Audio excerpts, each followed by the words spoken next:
Welcome to Heart Over Gold, the channel where love, kindness, and humanity shine brighter than any fortune.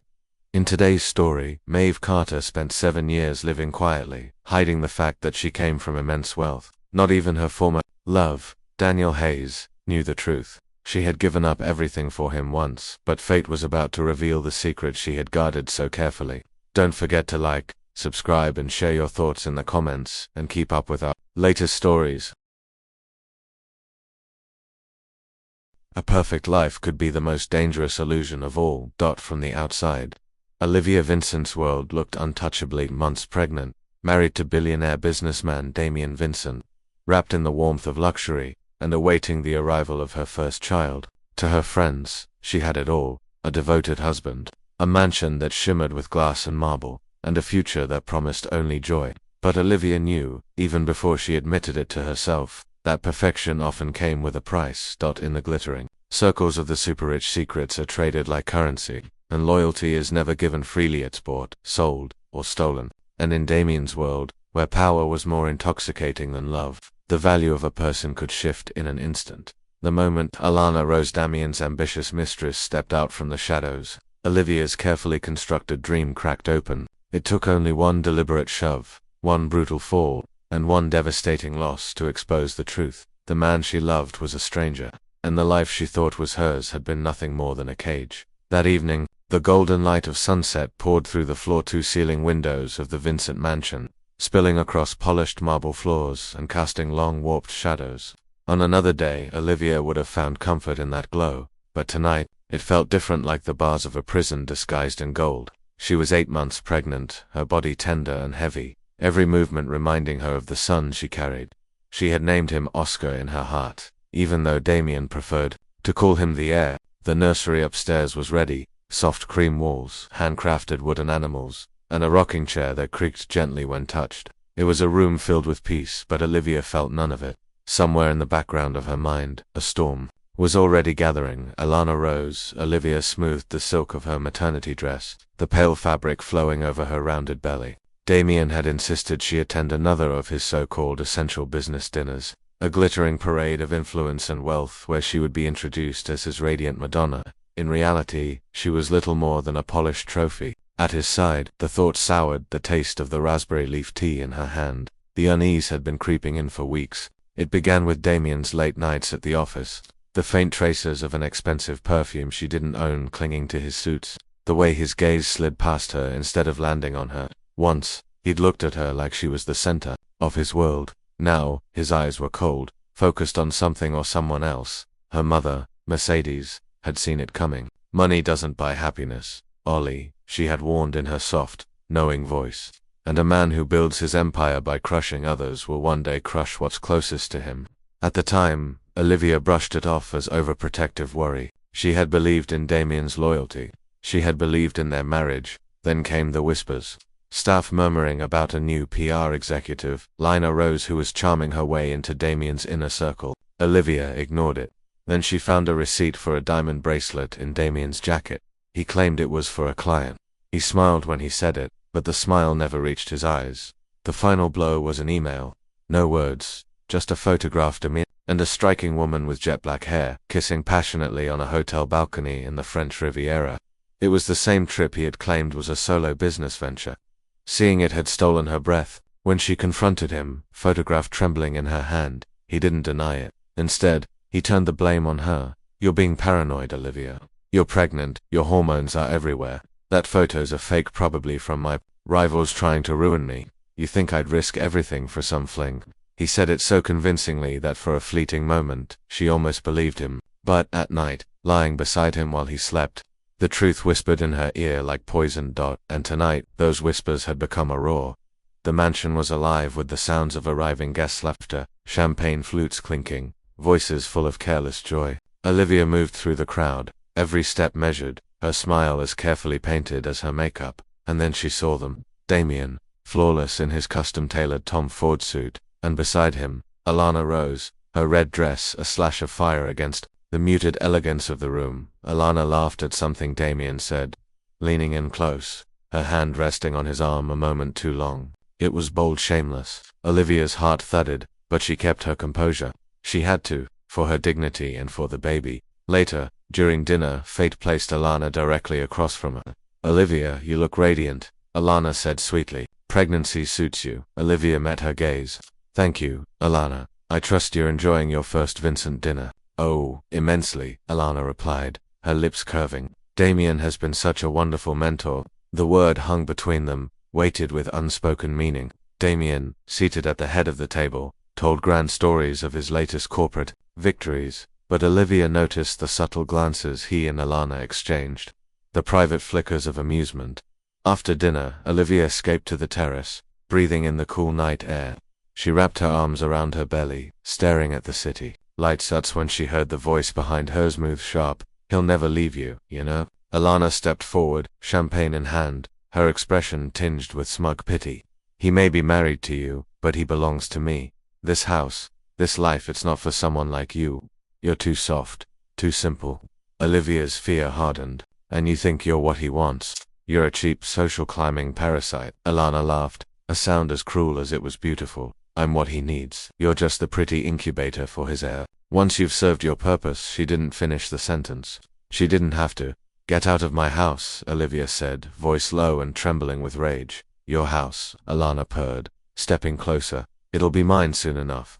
Olivia turned to go inside, but Alana blocked her path. "Don't turn your back on me," she hissed, her mask slipping. "My place is as his wife." Olivia shot back.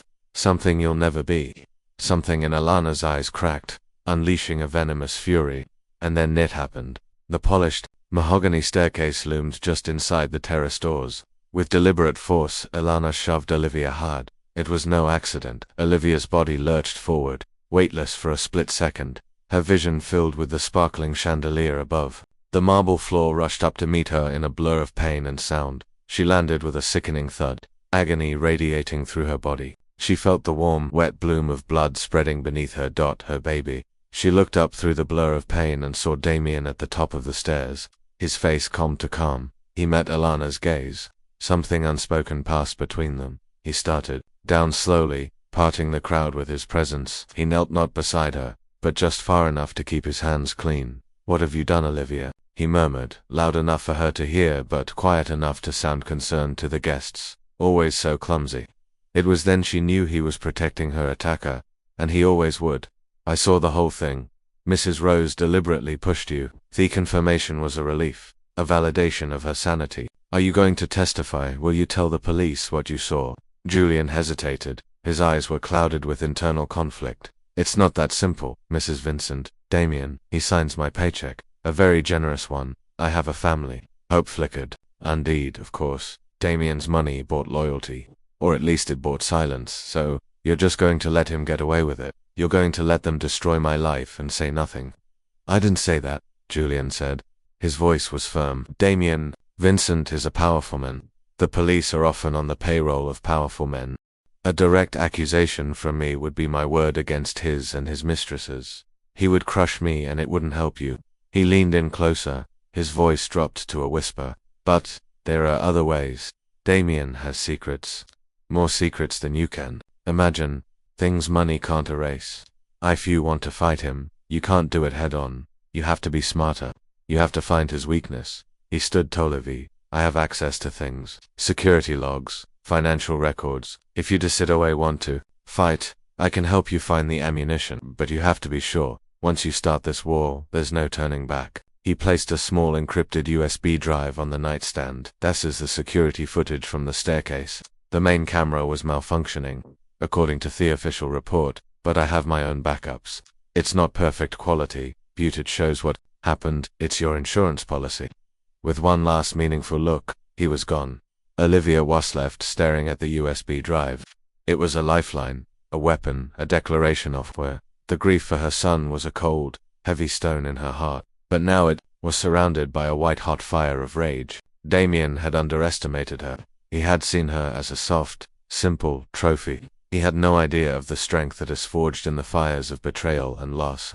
She picked up the USB drive, her fingers closing around the small, hard object. It was time to stop grieving and start fighting. She would not only seek justice for Oscar, she would dismantle Damien Vincent's entire empire of lies piece by piece. Her life as the billionaire's wife was over. Her life as his undoing had just begun. What do you think is the true meaning behind Julian's actions? And what is the real purpose of this USB drive? Let us know in the comments below. And don't forget to like and subscribe to our channel for more compelling stories. When Olivia was discharged from the hospital, she did not return to the opulent mansion she had once called home. That house was a mausoleum, every surface contaminated with the memory of her lesson to Damien's betrayal. Instead, her mother took her to a small and pretentious apartment that a friend of hers owned. It was a hidden sanctuary on a quiet, tree-lined street far from the glittering world of the super-rich. It was a place to heal and to plan. Damien, of course, had tried to stop her. He had shown up at the hospital, all feigned concern and veiled threats. "Oi, you're not well enough to be on your own. You have to come home where I can take care of you." "The only thing you want to take care of, Damien, is your reputation," she had replied, her voice stripped of the emotion he expected. "I'm not coming back." His face had hardened. "Don't be foolish. You're my wife. Your place is with me. I've retained a lawyer, Damien. The divorce papers will be served to you tomorrow." The fury in his eyes had been volcanic, but he had quickly masked it with condescending pity. "You're making a big mistake, Olivia. You have nothing. I made you. I can unmake you. Just as easily." "We'll see about that," she had said, turning her back on him for what she vowed would be the last time. The first few weeks were a struggle. Grief was a constant companion, ambushing her in quiet moments.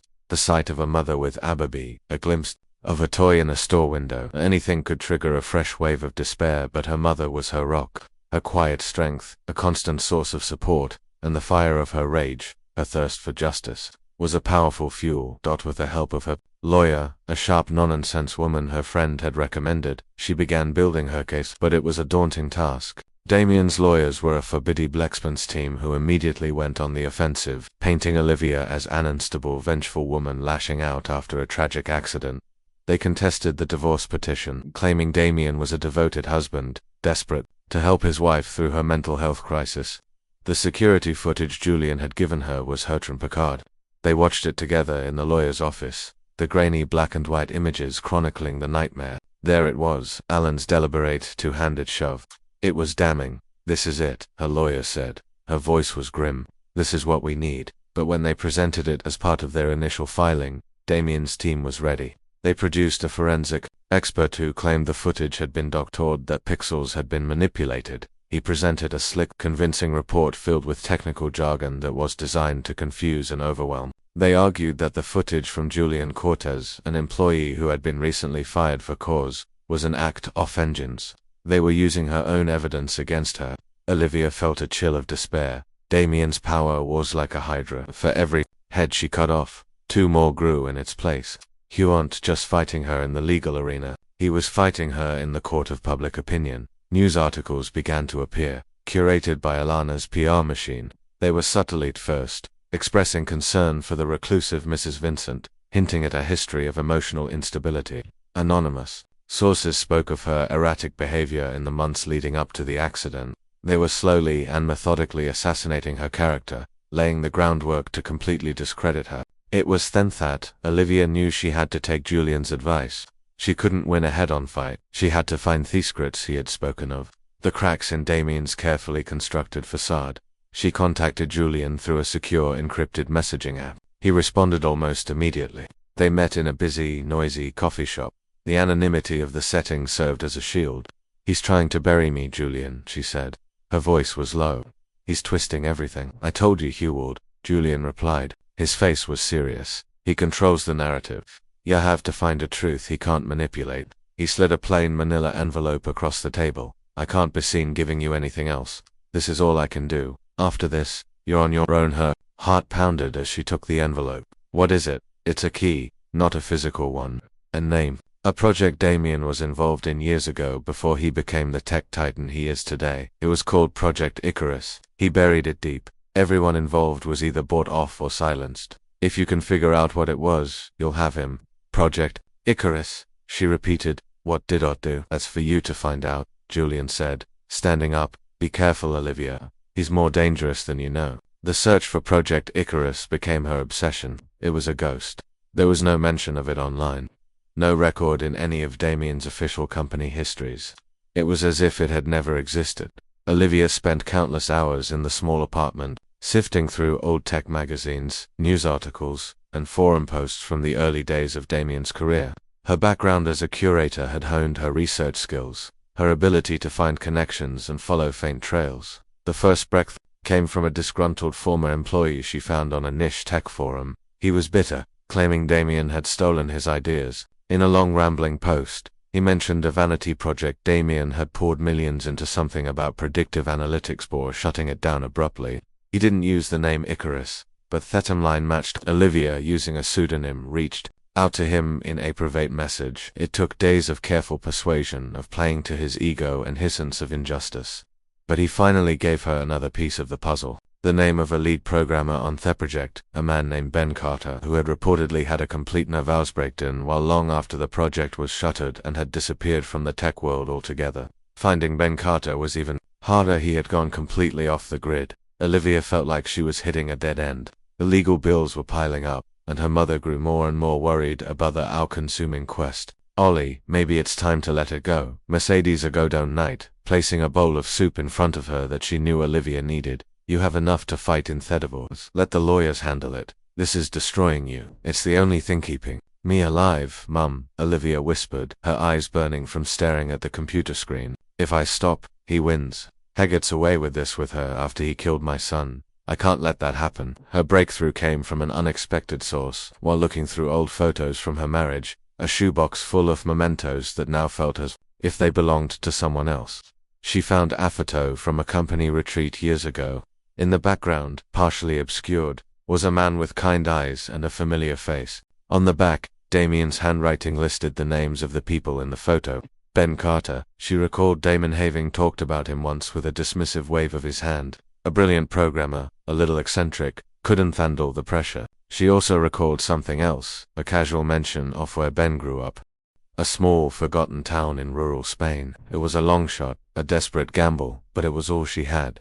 Using public record databases and social media, she began her search and found him. He was no longer a programmer. He was living under a name, working as a carpenter in that same small town. She knew Shahad to go see him. It was a risk. If Damien found out, he would surely try to stop her. But what did she have left to lose? She booked a flight, telling only her mother that she was going away for a few days to clear her head. What do you think is the true purpose of Project Icarus, and why is Damien so afraid of it being exposed? Will Olivia be able to target the truth from Ben, or is this a risk she shouldn't be taking? Share your thoughts in the comments below. The man who opened the door to the rustic cottage was a shadow of the person in the photograph. His hair was graying and his face was etched with lines of deep lasting sadness. He looked at her with suspicion. His eyes were guarded. Are you Ben Carter? She asked, her heart in her throat. I don't know who you're talking about, he said. His voice was he started to close the door. Project Icarus, she said quickly. I know about Project Icarus. I was married to Dom and Vincent. His hand froze on the door. The color drained from his face. He looked at her, his eyes wide with a mix of fear and something else. Recognition. He opened the door slowly. You'd better come in, he said. His voice was barely a whisper. And you'd better tell me everything. Inside the cottage, surrounded by the smell of sawdust and wood smoke, Ben Carter finally told her the truth about Project Icarus. It wasn't just about predictive analytics, that it was a sophisticated AI surveillance program designed to scrape personal data on an unimaginable scale. It could predict with terrifying accuracy people's behavior, their weaknesses, their breaking points. It was a tool for manipulation. We thought we were changing the world, Ben said. His voice trembled. Damien sold us the dream, predicting market trends, stopping financial crisis, preventing terrorist attacks. But that wasn't his goal. What was his goal? Olivia asked, her blood running cold. Control, Ben said. He wanted to use it to influence elections, to destroy his business rivals, to blackmail politicians. It was the most dangerous weapon I had ever seen. When I realized the true scope of it, I tried to blow the whistle. I went to the board of directors, to the media. He let out a hollow laugh. Damien was always one step ahead. He had Icarus active on me, on my team. He knew our every move. Before we made it, he knew my secrets, my fears. He used them to destroy my credibility. He framed me for embezzlement, leaked forged psychiatric reports to the press. He made it look like I'd had a psychotic break. He ruined me, my career, my marriage, everything. He looked at Olivia, his eyes filled with a deep, tormented pain.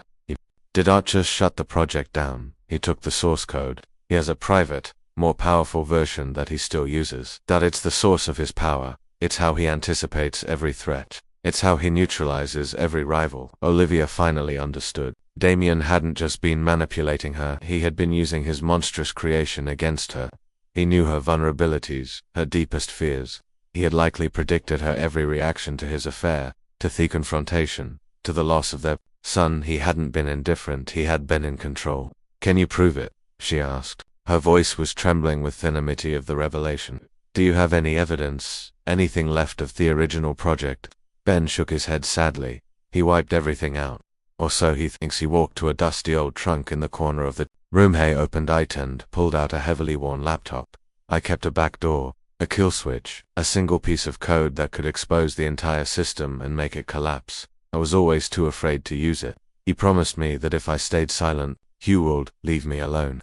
But seeing you, knowing what he did to you, to your son," he handed the laptop to Olivia. "The code is on here, but be careful. Using it will be like setting off a nuclear bomb in his life. The consequences will be immense. He'll come after you with everything he has." Olivia took the laptop. It felt heavier than its physical weight. It held the key to Damien's destruction, but also her own potential ruin. She looked at Ben Carter, a man whose life had been shattered by the same monster who had destroyed hers. "He's already taken everything from me," she said. Her voice was steel. "I have nothing left to lose." As she left the small town in northern Spain, the laptop, her precious cargo, she knew the final act of her tragedy was about to begin. It was no longer just about justice for Oscar, it was about freeing the world from a tyrant's invisible chains. She was no longer just a grieving wife. She was the ghost in Damien Vincent's machine, and she was about to pull the plug. What do you think of Ben Carter's decision to finally come forward and give Olivia the laptop? And what will be the real consequences for Olivia once she activates the code? Share your thoughts in the comments below. The flight back was a study and suspended animation. Olivia sat perfectly still, the worn canvas of her carry-on bag pressed against her leg, the laptop inside a palpable weight. Every turbulence sent a jolt of adrenaline through her, a primal fear that the plane might fall from the sky, taking with it the key to Damien's destruction. She was a vessel for a reckoning, a phantom carrying a digital album, and the gravity of her mission settled over her, cold and absolute. She was terrified, but it was a crystalline fear, sharp and clear, a stark contrast to the suffocating, nebulous dread that had been her constant companion for weeks. This was the fear of a soldier, before a battle she had chosen, a battle she knew she had to fight, and the moment she was back in the anonymous safety of the apartment, the tension that had been coiled inside her began to unwind, replaced by an urgent humming. Anaji, her mother, Mercedes, met her at the door. Her face was a canvas of apprehension. She didn't need to ask if the trip had been a success. She saw the answer in the new fierce light in her daughter's eyes. "Ollie," Mercedes began, her hands fluttering nervously as Olivia placed the laptop on the small dining table with the reverence of a high priestess placing an artifact on an altar. Once you do this, there's no going back. Not for you. Or for him." Olivia looked up from the machine. Her gaze met her mother's. "There was never any going back, Mum. Not from the moment I saw him standing at the top of those stairs. The life I had is gone. The woman I was is gone." She placed a hand on her still tender abdomen. "He took my future. He took all of it. Turning back isn't an option. The only way is forward." She sat down. Her posture was straight. Her movements deliberate. The old laptop, word to life, a relic from a past she was about to resurrect and turn into a weapon. Ben's instructions were a complex ballet of commands and passwords, a digital ghost key he had spent years perfecting in his self-imposed exile. It was designed not just to open a door, but to blow the entire fortress to pieces. When activated, it would simultaneously clone and release every single damning file from Damien's private server, send irrefutable proof of financial manipulation, illegal surveillance, and political blackmail to a curated list of the world's most powerful watchdog agencies, the New York Times, the Wall Street Journal, the SEC, the FBI, and for maximum internal chaos, to the private inboxes of every single member of the Vincent Corporation Board of Directors and its largest institutional investors. It was in a weapon of mutually assured corporate destruction. "Will he know it was you?" Mercedes whispered, her hand resting on Olivia's shoulder, a silent offering of strength. "Good," Olivia said. Her voice was a low, steady hum. Her fingers hovered over the keyboard. "Let him. When his world is burning, When the walls are crashing down, I want him to see my face in the flames. A single hot tear escaped her eye, and traced a path down her cheek. It wasn't a tear of sorrow, but a furious release. It was for Oscar. This was the only eulogy she could give him, the only justice. With one final shaky breath, she pressed the enter key. Command executed. The message flashed on the screen, raw and simple. For 3 heartbeats, the world was silent. The only sound was the whir of their refrigerator and the distant wail of a city. Siren, nothing happened. A cold, sharp sliver of doubt pierced Olivia's resolve. She had failed. Damien had somehow anticipated even this. Then it began. Her phone face down on the table buzzed once, a news alert. It buzzed again and again and again. The vibrations escalated until the phone danced on the tabletop. A frantic, insistent alarm. She flipped it over. The screen was a cascade of breaking news notifications, a digital torrent that mirrored the data dump she had just unleashed. The dam had not just broken, it had been shattered. She grabbed the remote and turned on the television. Every major news network was in a frenzy. The early reports were cautious. Anchors spoke in serious tones about unverified documents in a massive venomous data leak. But the evidence was too specific, too overwhelming to be dismissed. On one channel, a nervous financial analyst looked at his tablet, his eyes wide with disbelief as he tried to process the revelation that the Vincent Corporation's last quarter's profits had been artificially inflated. On another, a political correspondent was reading a transcript of a recorded call. The voice, unmistakably Damien's, was discussing how to use Icarus to blackmail a senator who was blocking a lucrative government contract. Ben's ghost key had unlocked everything. Internal emails, secret off-the-books accounts, audio files, and the terrifying source code of Icarus itself. It was a digital apocalypse, and it was unfolding in real time. Oh my God, Mercedes gasped, sinking into a chair. By morning, the story had morphed from a corporate scandal into a global firestorm. The headlines were brutal. Vincent Corporation stock plummets amid massive surveillance scandal. Billionaire magnate Damien Vincent accused of blackmail, fraud, and orchestrating AI as a weapon. The New York Stock Exchange had taken the unprecedented step of halting all trading of Vincent's stock to prevent a total market collapse, but it was already too late. The company's value had been annihilated in the pre-market hours. The police had announced a formal investigation. The board of directors was in an emergency session from which news anchors speculated no one's career would survive. Damien's carefully constructed universe built on a foundation of secrets and control was burning down live on television. Olivia watched it all. A strange hollow calm settled inside her. She had done it. She had pulled the pin and the world had exploded. The knock on her apartment door came around noon. It wasn't a polite knock. It was a violent percussive pounding that vibrated through the floor. It could only be one person. Mercedes started for the door. Ollie, no. But Olivia was already on her feet, her expression serene. It's okay, Mum, let him in. Mercedes reluctantly opened the door, and a furious Damien stormed in. He was a man flayed alive by circumstance. The impeccable Tom Ford suit was rumpled. His tie was askew. His eyes were bloodshot hollows, and his face was pale with a sleepless volcanic rage. The charismatic titan of industry was gone, replaced by a desperate, cornered animal. He swept past Mercedes as if she were a piece of furniture, his burning gaze fixed on Olivia. You, he hissed. Dart, the word was a poisoned dart. He pointed a trembling finger at her.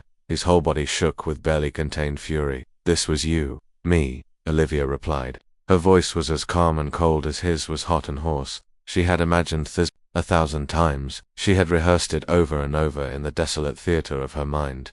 No, Damien. I think you'll find it was Ben Carter and the ghost of that senator you blackmailed, and the shareholders you defrauded, and the dozens of other people whose lives you meticulously dismantled for your own gain. I just opened the door and let them all in for a family meeting. He took another step toward her, his fists clenched at his sides. You have no idea what you've done, he said in a shaky voice. You've ruined me. You are already ruined. Damien, she said. Her calm was an impenetrable shield against his rage. She did not flinch. She didn't give him the satisfaction of a single step backward. You were just too arrogant and too insulated by your own lies to see it. You built your empire on a foundation of secrets. I just turned on the light. His fist twisted into a mask of pure, undiluted hatred. I will destroy you for this, he snarled. The threat rang with the desperation of a king, whose throne had just turned to ash. I will spend every last penny I have to see you penniless and alone.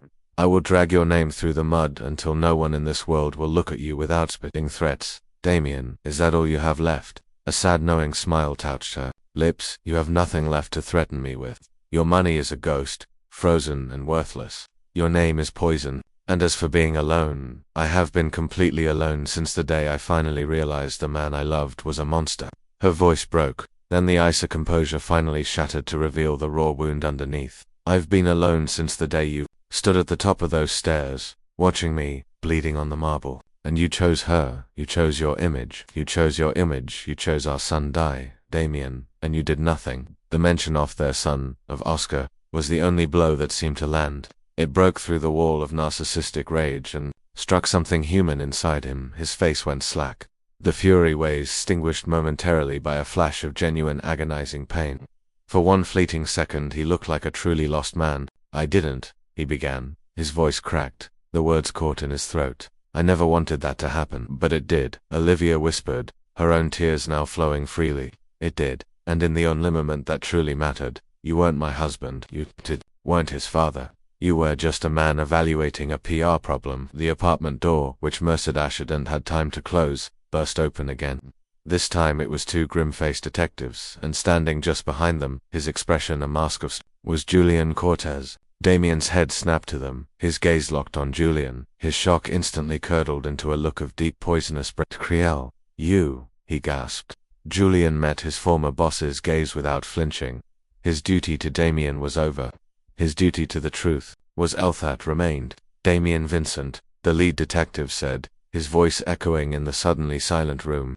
You're under arrest for obstruction of justice, witness tampering, and conspiracy to commit fraud. As the officers moved forward, Damien's eyes never left Julian's. He looked like a fallen god, betrayed by his most trusted Taurian. When the cold steel of the handcuffs snapped shut around his wrists, the sound was deafening. A final metallic punctuation.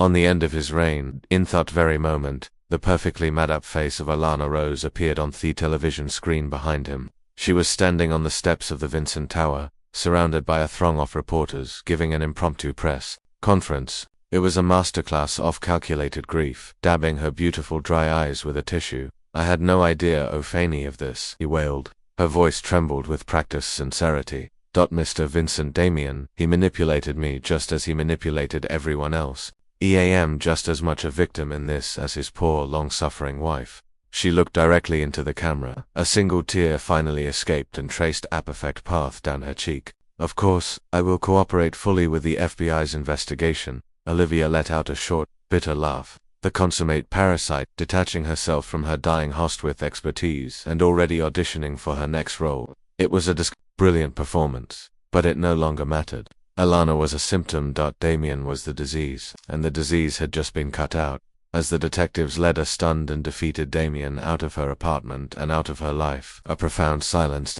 The shouting on the television, the rage of the confrontation, the finality of Theorist, it all faded away, leaving only the quiet hum of the refrigerator and the soft sound of her mother's breathing beside her. For the war was over, the cost had been immeasurable. But as she looked out the window at the grey city sky for the first time in a long time, Olivia Vincent felt the possibility of sunshine. What do ya think is the most important lesson from Olivia's story? And how do you think her life will be different now that she has her freedom? Share your thoughts in the comments below. Olivia Vincent's stories, a heartbreaking reminder that the most flawless surfaces can hide the deepest rot. She lost her son, her husband, and the life she knew, all to the insatiable greed and cruelty of one man. But from the depths of that loss, she found a strength she never knew she had. She refused to be a victim. She fought back, not with weapons or wealth, but with the one thing her billionaire husband could never control, the truth. Her fight for justice for her son Oscar became a beacon for Catalecidus, trapped in silence,